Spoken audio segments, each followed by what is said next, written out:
Course, Yukon. But I would first like to acknowledge that I am an uninvited guest on this territory. I am temporarily living, working, and playing on the unceded, stolen territory of the Silix people. And I would like to take my time to just think about this relationship that I have with this land that is not mine. That being said, I guess let's move on to who I am. So, like I said, Krystle Silverfox. I grew up in Vancouver, BC. I lived there for 37 years. I moved to Whitehorse 3 years ago to get closer to my First Nation. My First Nation is Selkirk First Nation. It's located in Pelly Crossing, which is right between Whitehorse and Dawson City. So much of my practice is influenced by my education, so I'm very much an academic artist. I have a Bachelor of Arts in Gender, Race, Sexuality, and Social Justice. I have a Bachelor of Fine Arts in Visual Art, and then I have a Master's of Fine Art in Interdisciplinary Studies. So interdisciplinary studies to me means using whatever materials you have at hand to tell your story, make art. So that's like what I'm really interested in. But before we even get started on the fun stuff, which is manipulating digital code, I have this small presentation to just kind of frame what we're going to be getting into. So to get into glitching photography, which is digital photography, we first have to get into film photography. So film photography traditionally used silver to record lights and negatives, and a long time ago it was actually all in one. So you would have your film and it would develop into a photograph right in front of your eyes. This is like 150 years ago almost now. A long time ago when they invented the camera, it really just changed the art world. So silver reacts with the sun, it darkens, that's how negatives become a negative. So everything that is light in a negative becomes black. So it's the opposite of what we see with our human eyes, which, you know, human eyes are very much grounded in our biology. We can't see every color of the spectrum. So to create a positive, which makes sense to our eyes, we have to put the negative in a projector, an enlarger we call it, and then it inverts the image by using light-sensitive paper. So the negative, all the light parts are dark, and then when you put light through it, the dark parts don't light up, only the light parts light up, so that creates the positive. So it's like essentially you're just inverting the image. So negatives are essentially the DNA of a photograph. They are used to create multiples, and they are the original or primary source of documenting light. So moving on to digital photography. So instead of using film, we actually use a sensor. So a sensor is very much like a scanning bed. It can read one way or another. So there's actually a big, huge discussion about how sensors read light and which camera has the best sensor based on how it reads light. But essentially it doesn't record light like film does. So film is exposing everything at once, and the more light, the more exposed it becomes. But with a sensor, it actually scans it left to right or right to left, or up and down. So if you get into, let's say, video work where you're recording blades of a plane spinning, this is the best way to understand how your sensor works, because sometimes they will kind of look choppy in one way, sometimes it'll be choppy in another way, and that is specifically referring to how the sensor is reading the image. Lots of really boring stuff. Excuse me. So, when a digital camera records an image, the sensor documents it as code. So the code is how the computer translates what the camera saw into an image that we as human beings can understand. So this is where we're going to be working. So digital negatives. Digital negatives actually refer to three different things. So DNG, a digital file format, which stands for digital negative, is an open source file type. I think it's a software that can read raw files. So raw files are proprietary to the camera that makes them. So Nikon has Nikon raw files, Canon has Canon raw files, and they're not interchangeable. So it's really, a lot of professional photographers actually have to translate these, like let's say for me I have a Canon RAW file, it's like a, I think it's a .CRA or something like that. If I want to, let's say, have it blown up and do all this kind of crazy stuff with it, I actually have to transfer, I have to adapt it into a DNG file. So DNG files are essentially like TIFFs. They are lossless files, they have a lot of data, and they're just really important to, I guess, the photography printing world. But there's another digital negative, and this is the physical copy. So this is actually an inverted photo, usually printed on a transparency, and it's used to make positives. So this is often seen in printmaking, so like silk screening uses this type of digital negative. So essentially you're just taking the image on your computer and you're just inverting it. And then the last digital negative is coding.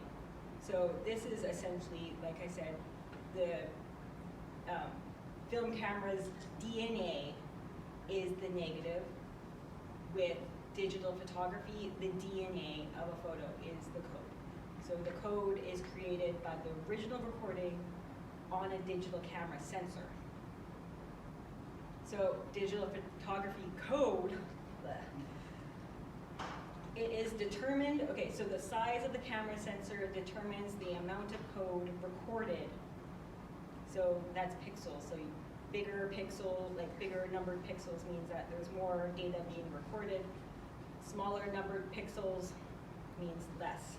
So you get more big, like the photos are way, way smaller. So moving on, all digital cameras record with code. So smartphones, point and shoot cameras, digital or DSLRs, mirrorless cameras, they all run on the same code. And then when you run an image through Photoshop, which is a proprietary company, they will change the code to delete all the information and put this up there. And it just says like, it says the type of camera I used, the Photoshop I used, that's it. It just deleted all the really cool information. So very sneaky Adobe. But glitching, so a glitch happens when there is a loss of data. So if you're watching TV and you lost a connection, there will be random lines visible, it'll start flickering. This is your computer trying to make sense of what's going on with missing information. And I like to think about glitching as symbolic of a connection or disconnection. So trying to get a bigger picture without all the data. So just to interject here, I actually have a project that I worked on earlier this year called Connections, and I'm using coding to actually talk about my disconnection with my First Nation territory because I didn't grow up there. So how do I understand my relationship to the land if I don't have these connections? Anyway, so code is unreadable to humans. It makes zero sense, it's all gobbledygook. Image code refers, so image code, it will refer to the alignment and color of pixels. So when you delete data, the image will shift to the left, and when you add data, the image shifts to the right. Adding code, or altering code, also alters the color, and it changes it cascading. So if you change the code at the top of an image to pink, it will turn the whole image below that point pink. So every change, I would say, you work from the top and you work down. That's the best way to do it. Otherwise, if you work down the bottom to top, then everything's gonna look really weird. And the alignment of code in the text document directly refers to the spot on the image. I'll show you guys this when we go through. So how to alter digital photography code. Well, this is so much information. So these are like the very specific steps. I think I have them written out on a piece of paper. But you open the image in Text Edit app. It will turn the image into code. So I don't know if you can see it doesn't actually say anything. The code is just a bunch of symbols.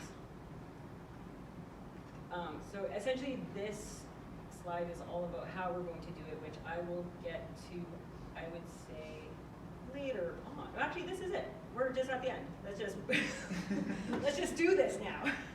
So that's the little presentation.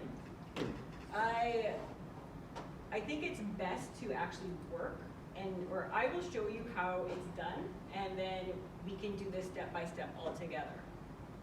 So what I would do is, first step, you want to make a copy of your original image, otherwise you will mess up the original, because everything that happens to the code happens to the photo. There's no saving. As soon as you close the text app document, it's already saved itself. So there's nothing you can do after that. So always make a copy. So you make a copy, and then what you're going to do is you're going to right click, go to open with, and then the text edit app isn't there, so you have to go to other. Because the text edit app comes with every Mac computer, it is on this list. And then you open the image. So this is what the image looks like to a computer. And as you can see, it's very, very, very, very, very, very long.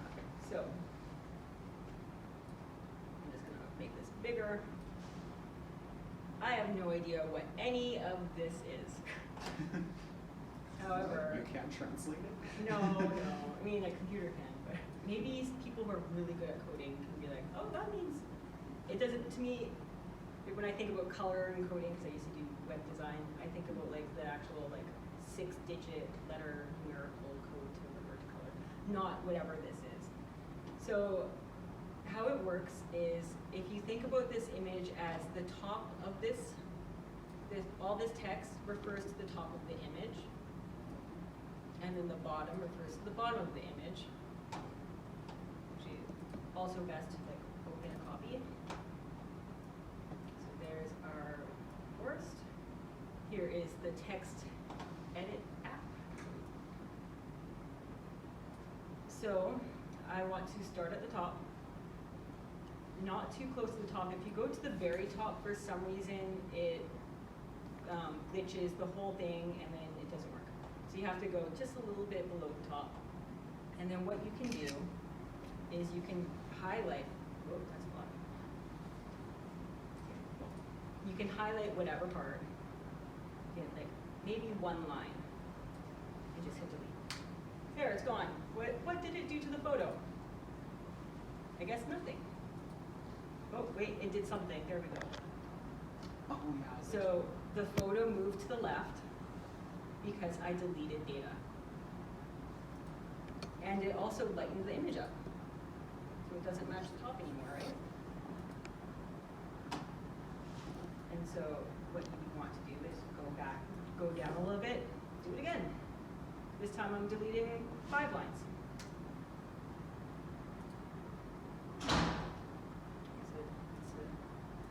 Wait, oh. How was it? Edit app.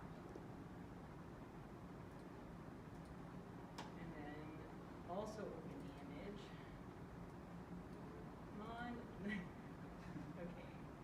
Let's see what I can do now. Wait, this is a different image. That's fine. Looks the same. Delete a couple of lines here. Yes, there we go. So where I just deleted, you can see very clearly where it is in the image. It's like, I guess, I don't know, a 5th down. If I want to go another 5th down and do that again.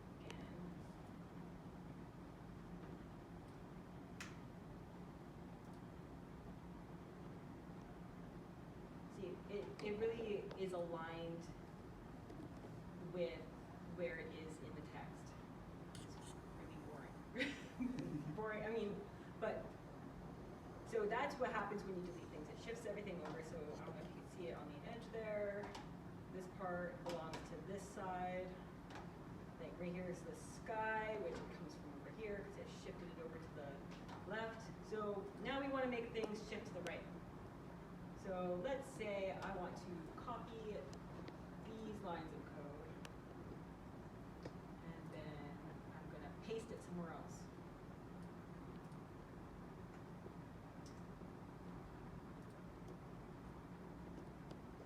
And so now it's going to be moving things into the opposite direction, to the left. But essentially, it's just playing around and seeing what works. What works and what doesn't work. And just having fun. Oh my goodness, I'm like, Command V is paste? What is going on?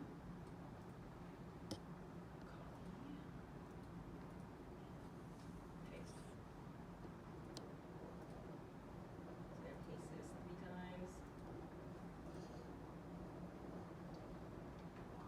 Okay, so it moved the image to the opposite direction. So essentially, it's a whole bunch of just playing around with the code, adding and subtracting to get these different strips of image to move back and forth. So since you guys are here, are you ready to do this? Okay. Yes. Yeah. All right, so do we all have our copy of our image ready? Yes? Yes. Okay. So first step is you want to right click, open with, and then you're going to go to other. Because obviously it doesn't make sense to open an image with text edit app unless you're crazy like me here. Okay, open it. And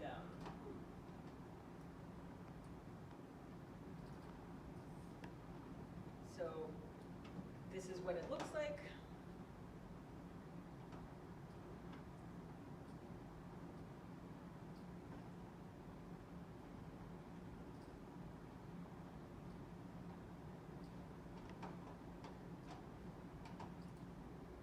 And then you're going to also open the image just by double clicking on it. Okay, like I said, when you close an image, it just saves whatever you did. So it opened what I just did because it saved it. I guess unless you're using Alexa or something, then it won't save it for you.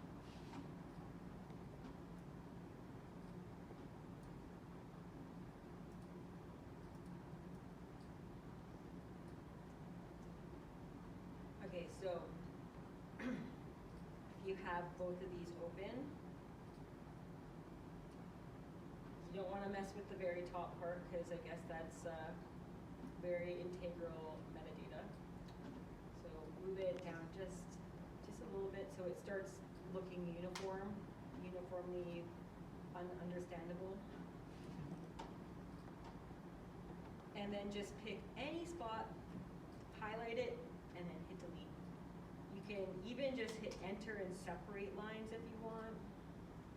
So do you, It doesn't matter. It doesn't matter. It doesn't matter.